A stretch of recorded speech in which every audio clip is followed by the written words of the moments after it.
गुजरात अहमदाबाद अंतर्जातीय विमान बंदरु धरा पड़े आईएसआईएस आतंकवादी। गुजरात आंटी आतंकवादी स्क्वाड 4 जण आतंकवादी को गिरफ्त करछंती। तेबे एमाने समस्ते श्रीलंकार नागरिक बोली संदेह करा जाउछि। अहमदाबाद एयरपोर्ट को दिने पूर्वरु बोमा विस्फोरण धमक मिलिथिला। तेबे आज एमान को गिरफ्त करा जाइछि। एही आतंकवादी एयरपोर्ट रे अन्य जणे सहयोगी को अपेक्षा करथिले। उक्त सहयोगी जनक सेमान को किछि टैक्स देबा पई आसुतबा संदेह करा जाउछि।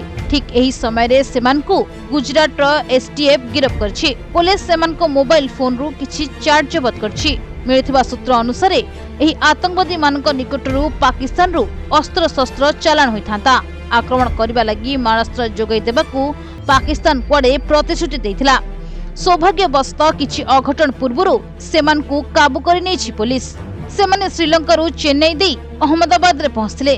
सेमाने निज टार्गेट स्थान रे पहुंचिबा पूर्वरु पुलिस सेमान को गिरफ्त कर दैछि।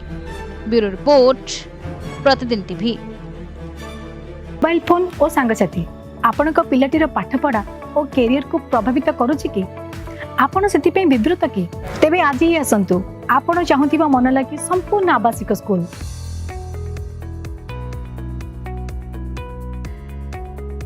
टीएससी गुरुकुल गोठपाटण भुवनेश्वर।